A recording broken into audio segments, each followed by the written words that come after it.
Baiklah, selamat pagi, selamat siang, dan selamat malam bagi ibu dosen yang menyaksikan.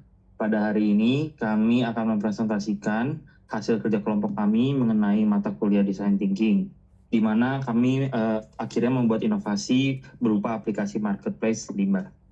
Sebelumnya, izinkan kami memperkenalkan diri. Nama saya ada Devon Maringan, lalu rekan-rekan saya di Zoom lainnya, terdapat ada Rasfi Nadif, terus ada Atal Ahmad Fauzan, Najwa Nabila, dan Anissa Rahmarani.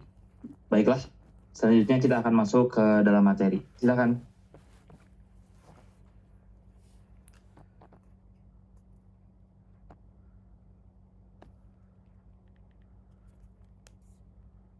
Oke, ada pendahuluan. Yang pertama ada latar belakang. Limbah dari restoran, pabrik, rumah sakit, dan rumah tangga seringkali tidak dikelola dengan baik. Padahal banyak yang masih bisa dimanfaatkan. Di sisi lain, pengrajin dan komunitas daur ulang kesulitan mendapatkan bahan limbah yang sesuai. Kurangnya platform penghubung membuat potensi ini terbuang sia-sia. Oleh karena itu, dibutuhkan solusi digital berupa aplikasi marketplace limbah untuk menjembatani pemilik limbah dan pengolah, menciptakan sistem yang efisien dan berkelanjutan. Selanjutnya ada rumusan masalah. Yang pertama, bagaimana menghubungkan pemilik limbah dan pengrajin secara efisien. Yang kedua, apa fitur penting dalam aplikasi. Dan yang ketiga, bagaimana menjaga keamanan dan transparansi dalam pengelolaan limbah. Selanjutnya ada tujuan. Yang pertama, menghubungkan pemilik limbah dan pengrajin. Yang kedua, menyediakan sistem transaksi dan pelacakan logistik. Yang ketiga, mendorong daur ulang dan pengelolaan limbah berkelanjutan. Dan yang terakhir, menjadi alat edukatif dan pemberdayaan masyarakat. Selanjutnya ada metodologi. Yang pertama ada empathize, yang kedua ada define, yang ketiga ada ideate, yang keempat prototype, dan yang terakhir ada test. Nah, selanjutnya ada empathize. Yang pertama ada target pengguna, pemilik limbah, restoran, pabrik, rumah sakit, dan rumah tangga. Selanjutnya ada pengrajin limbah, komunitas, UMKM, dan bank sampah. Selanjutnya ada pengumpulan data, yaitu untuk menggali perspektif mereka, tim melakukan wawancara dengan mahasiswa dan dosen. Mahasiswa mewakili pengguna digital yang peduli lingkungan, namun masih bingung harus menyalurkan limbah kemana. Sementara dosen memberikan masukan sistematis mengenai pentingnya integrasi teknologi dan edukasi dalam solusi pengelolaan limbah. Temuan dari wawancara ini menjadi dasar kuat untuk memahami masalah nyata dan menyusun solusi yang tepat. Selanjutnya di sini ada temuan utama. Yang pertama tingkat kesadaran tinggi tapi minim sarana. Yang kedua butuh platform penghubung dan edukasi. Yang ketiga perlu klasifikasi limbah dan sistem transaksi. Temuan-temuan ini menjadi dasar untuk merancang aplikasi yang tidak hanya memfasilitasi transaksi, tetapi juga mendidik dan memberdayakan masyarakat dan pengelolaan limbah yang bijak dan berkelanjutan. Next. Nah, di sini ada define, analisis masalah dan kebutuhan pengguna. Yang pertama, kendala utama, minimnya informasi dan panduan pengelolaan limbah, terutama pada jenis limbah tertentu. Yang kedua, dampak, penumpukan sampah, banjir, dan kerusakan lingkungan. Yang ketiga, kebutuhan, solusi cepat, praktis, dan efisien untuk menyalurkan limbah ke pihak yang tepat, dilengkapi edukasi dan insentif. Yang ketiga, limbah industri, beresiko mencemari air, tanah, dan udara, berdampak pada kesehatan masyarakat. Yang terakhir, solusi strategis, penerapan prinsip 3R, pemanfaatan teknologi, edukasi masyarakat, dan regulasi yang kuat. Selanjutnya di sini ada rumusan masalah utama dari analisis masalah. Yang pertama, belum ada platform digital yang efektif menghubungkan pemilik limbah dengan pengolah limbah. Yang kedua, limbah potensial terhubung sia-sia dan mencemari lingkungan. Yang ketiga, kurangnya edukasi, akses informasi, dan insentif finansial. Yang keempat, pengrajin kesulitan memperoleh bahan limbah yang sesuai. Yang kelima, dibutuhkan aplikasi yang menyediakan penghubung digital, fitur edukasi dan klasifikasi limbah, dan sistem transaksi yang praktis dan aman.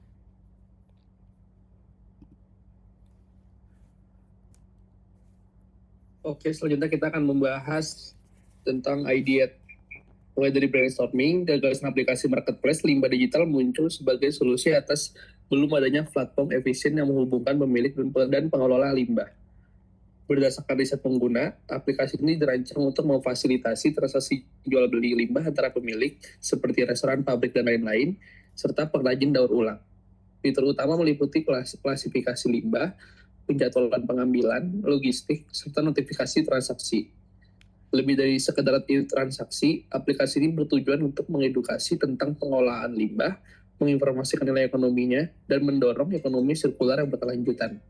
Ide ini diharapkan menjawab kebutuhan pengguna sekaligus mendukung gerakan lingkungan.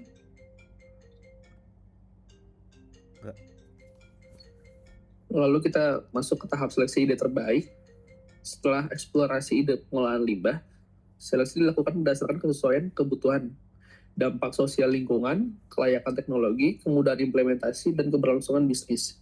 Aplikasi marketplace limbah terpilih karena efektif menghubungkan pemilik dan pemanfaat limbah, terutama pengrajin daur ulang, serta menggabungkan nilai ekonomi, edukasi, dan kepedulian lingkungan dalam platform digital yang mudah digunakan. Pemilihan ini didukung oleh wawancara yang menunjukkan kebutuhan akan sistem penyaluran limbah efisien, berpotensi menciptakan nilai ekonomi baru, memperkuat ekonomi sirkular, dan dianggap sebagai sirkulasi strategis, inovatif, aplikatif, serta berdampak luas.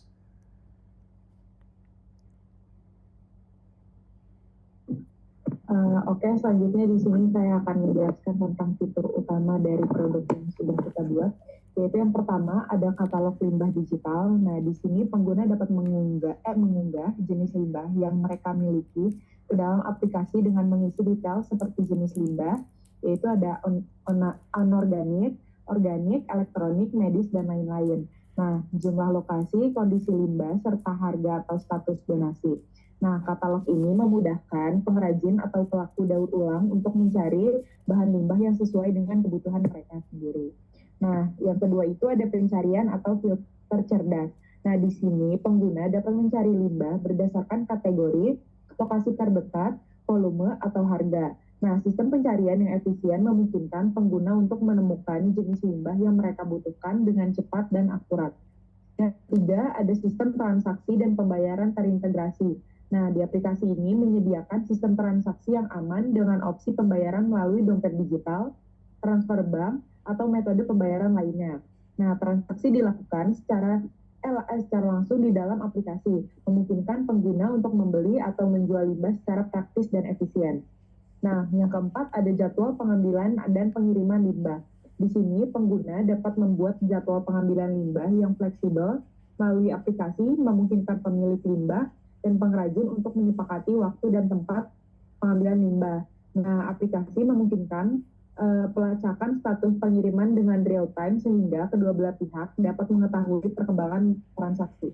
Next.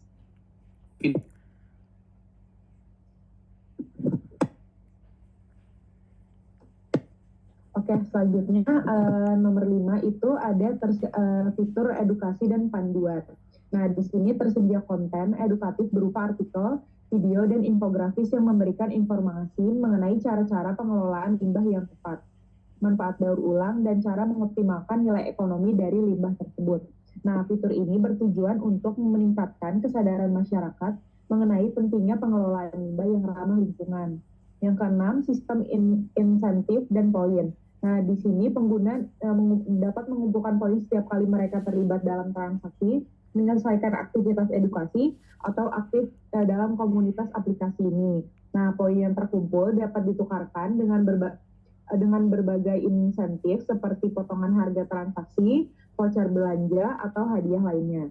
Nah, yang selanjutnya itu nomor 7 ada ulasan dan reputasi pengguna. Di sini pengguna dapat memberikan ulasan dan penilaian terhadap transaksi yang telah dilakukan, memungkinkan kedua belah pihak penjual dan pembeli untuk menilai pengalaman mereka. Nah, sistem ulasan ini membantu membangun kepercayaan antar pengguna dan menjaga kualitas interaksi dalam aplikasi ini. Nah, yang ke-8 ada dashboard pengguna. Di sini setiap pengguna, baik pemilik limbah maupun pengrajin, memiliki dashboard yang memungkinkan mereka untuk mengelola transaksi, melacak limbah yang terjual atau dibeli, serta memantau histori aktivitas mereka di dalam aplikasi ini. Nah, yang selanjutnya itu ada fitur edukasi dan panduan.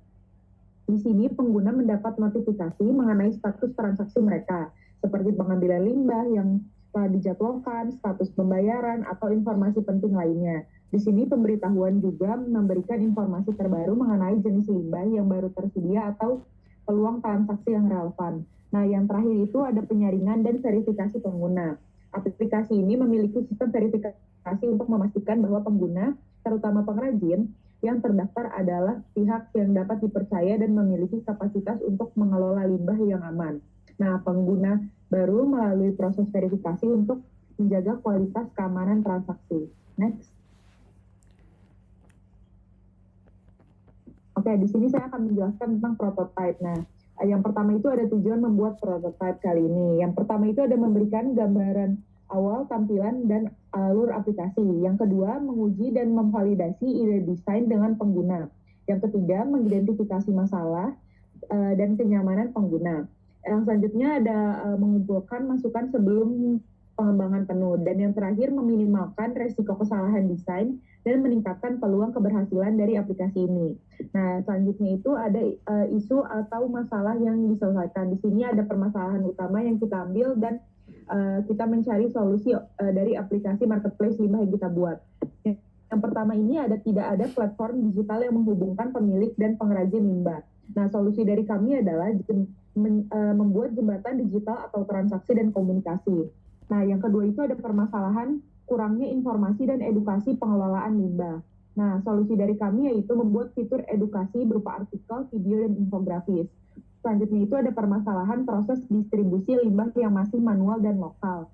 Solusi dari kami adalah sistem klasifikasi dan penjadwalan pengambilan limbah yang teratur. Nah, yang selanjutnya itu ada permasalahan rendahnya kesadaran nilai ekonomis limbah. Solusi dari kami adalah fitur insentif dan poin pengguna yang kami berikan. Nah, yang selanjutnya itu ada permasalahan UX rumit dan rawan kesalahan. Nah, solusi dari kami adalah membuat desain yang intuitif dan mudah digunakan. Yang selanjutnya itu ada permasalahan risiko keamanan dari data pengguna. Nah, solusi dari kami adalah sistem verifikasi dan perlindungan data yang baik. Dan yang terakhir, permasalahan banyaknya limbah yang berakhir di TPA. Solusi dari kami adalah mendukung ekonomi sirkular dan pemanfaatan ulang dari limbah tersebut dari aplikasi kita. Oke, next. Baiklah, dari pemaparan materi yang kami sampaikan pada kali ini, kami dapat menarik kesimpulan bahwa aplikasi marketplace limbah ini dapat menjadi jawaban bagi masalah pengelolaan limbah dengan menghubungkan pemilik limbah dan pengrajin secara digital. Selain itu, aplikasi ini juga menyediakan fitur edukasi, klasifikasi limbah, transaksi aman, dan insentif pengguna. Lalu, aplikasi ini juga berperan aktif dalam mendorong ekonomi sirkular dan partisipasi masyarakat dalam pengelolaan lingkungan. Dan aplikasi ini dapat menjadi solusi inovatif, praktis, dan berdampak nyata bagi lingkungan dan sosial. Baiklah, mungkin sekian pemaparan materi kami mengenai aplikasi limbah digital ini. Kurang lebihnya kami mohon maaf. Wassalamualaikum warahmatullahi wabarakatuh. Terima kasih.